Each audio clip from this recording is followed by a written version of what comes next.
Hi guys, it's Mrs. Flag back with Mustaches for Maddie. You get me with no makeup on today. I went to the gym and have been doing stuff on my computer ever since. So I figured, hey, at least I'm here and I'm reading. So we left off that Maddie was worried about her brain and she was very nervous. They were going to the children's hospital and they were going to do tests like an MRI or a CT scan, and she wasn't really sure what that meant yet, but all she really cared about was that it had to do something for her brain. So I'm going to start with chapter 9. Chapter 9 is a little longer than usual, so I'll probably just read the one chapter again today, and then hopefully as time goes on I can read a little longer. So it's called Escape Pod. An MRI. That's what the emergency room doctor said I needed. After 3 different doctors made me squeeze their hand, kick their palm, follow their finger with my eyes, and smile for them, just like Mom had. They all said they would need to get an MRI scan to know more. They didn't tell me what the letters MRI stood for. Massive Robot Intelligence. Mustard Rat from India. Mustaches rock, importantly. That one's my favorite. But none of those really made sense. So, probably not. The doctors had just explained that it would take some fancy pictures of the inside of my head. Walking to the MRI room wasn't bad, though. There were kids' paintings on the walls, like one of a big dog skiing and another one of a unicorn. Pretty cool. And there were fake fish hanging from the ceiling like they were swimming in the air. Max kept pointing them out. We walked through a door with a big sign that said imaging above it. My mom gave the person behind the desk a lot of information about me. She had done that a few times now. It seemed really redundant. That's a word that means something happens over and over again. Or it repeats. Or it happens over and over again. So I'm going to stop there because I want to remind you that we were working on context clues before we left. And if you look in the text, and I'm going to kind of put my finger there, they show you that it says redundant, and then it gives the definition right in the text, and then it gives a synonym. So if you remember those context clues, which we will be revisiting on Google Classroom, don't you worry, that was kind of cool that it was in the book. See what I did there? I think of funny, weird things when I'm nervous, and redundant was a vocab word last week. Hello, Maddie, a lady in a long white coat said. I wanted her to tell me that everything was going to be okay, that I would be just fine. But that was silly. She hadn't even checked me yet. Well, to be honest, I wanted her to tell me that I could go home, that my arm and leg were just growing, and I could go back to making my friends laugh with mustaches, hoping for a good part in the Shakespeare scene, and trying to find out who Devin liked. But that wasn't going to happen either. Come on back, the lady said, in the coat. She led us through the big doors from the waiting room into a wide, medical-looking hall. Tall stands with tubes, beds on wheels, and small portable beeping machines stood outside the doors. We made our way past it. She led us into the room that looked like an office. There was a desk and computers facing a huge window. Okay, we're going to put you in the MRI machine, and it's going to take pictures of your head, okay? I nodded. But first you have to take off your jewelry or any metal. She was looking me over as she said this. Usually I was dripping with diamonds and gold chains. Oh, and even a crown, of course, and with my emeralds. It's probably worth $1 quadrillion.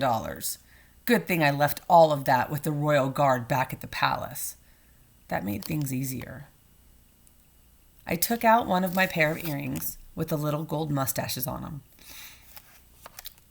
Do you think we'll have to sedate her? A lady asked my mom.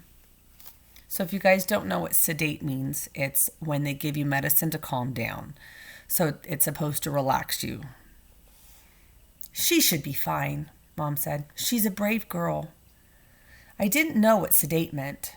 It wasn't a vocab word last week. But I liked the fact that I was brave. I mean, of course I was brave.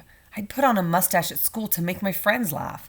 I'd written that I wanted to be Juliet, even when Cassie wanted me to write something else. I'd defeated an evil mastermind with my remote-controlled spy agents. And when I'd been shrunk to no bigger than a penny, I'd faced the swarm of killer bees by myself to save the colony of ladybugs. Wait. No, I only did the last two in my imagination. But I am brave, just in case my mom turned to me. Do you think they should give you medicine to make you fall asleep while you're in the machine? Oh, so that's what sedate meant. Or can you lie still on the table and be really still? Mom smiled at me.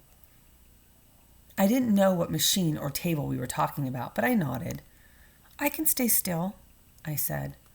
The lady in the long coat didn't look convinced. Maybe lots of kids couldn't stay still. That made me wonder if I really could. Let me show you the machine, and you can make sure that's okay. I nodded. But your mom and your brother will have to stay here. What? I had to go in alone? You'll do great, girl, my mom said, and she gave me a hug. It was a many-hug day. Bye, Maddie, Max said. You're so lucky. I guess he liked the idea of a machine that could see inside my head. But I didn't feel lucky. I felt alone. I followed the lady down the hall. This probably wasn't a big deal. I'd had x-rays at the dentist before, and they just put a little machine close to my mouth. I guess that's what I was expecting. It wasn't even close. The machine was huge. It practically filled the entire room. It looked like a giant washing machine with a hole in front. There was just enough room for a person to lie down on a table and slide inside of it. It was like going into a mechanical cave. The lady confirmed that I was okay to lie on my own. Then she patted the table, telling me to sit on it.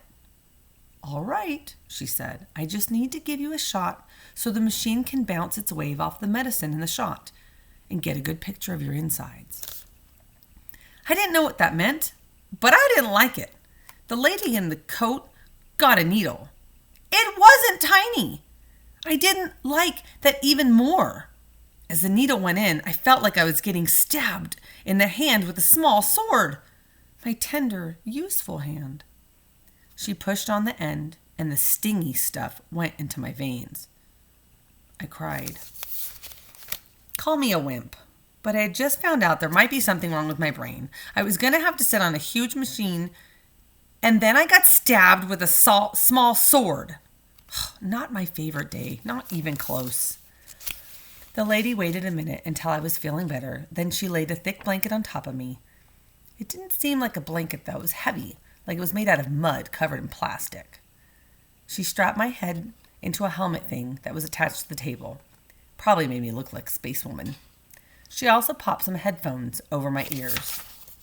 But no music was coming out. They must have been to keep the noise out or something. Are you okay? The lady asked. I was okay. Not good or comfortable or happy, but okay. I'm going to put you in the machine as soon as I leave the room, she said. And then she left. I was alone. No Max, no Mom, no lady in the lab coat. Just me in a giant machine. Really, not my favorite day. The lady must have pushed a button or something because the table suddenly started to move me into the machine. After a few seconds, the top half of my body was surrounded by metal. I only could move a few inches if I wanted to, but I tried to hold super still. I heard that some people get really scared when they're in tight spaces. I wasn't comfortable, but I wasn't terrified. At least, not yet. This is going to take a while, Maddie. The lady's voice came over a loudspeaker. That was twice today I heard my name on the intercom. Okay, I said, but I wasn't okay. They'd put me in some giant machine where I could barely move and left me. And that's when I realized what was really happening. Boom! A burst of fire and torn steel flew into space. Our engine had exploded. That was it. We were all going to get sucked into a black hole if we didn't act fast. I jumped into my spacesuit. in under 20 seconds and leaped up onto a small table, pushing the buttons on the control panel above it. A beep sounded, and my whole body moved slowly forward, completely surrounded by metal. Slowly. Too slowly. Come on, faster, faster. Whoever programmed this thing did not think it through. We needed to get into the escape pods quickly. That's why they call them escape pods. The spacesuit was too tight, but I knew I'd be glad to have it when I was rocketing toward the next closest planet. Seriously, if you don't have one of these and your escape pod cracks, your blood can boil in less than 20 seconds. And I didn't want my blood to boil. Nope. My escape pod, and I needed to get out of reach of the black hole before we imploded. I'm not a big fan of imploding, you know. I can't imagine it would feel very good. I took a deep breath and let the metal close around me. Any moment now. Beep.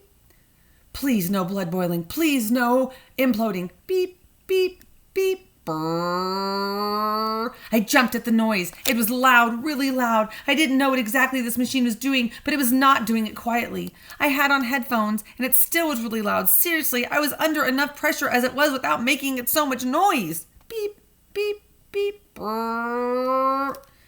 Maybe it was broken or something, but the lady didn't stop it.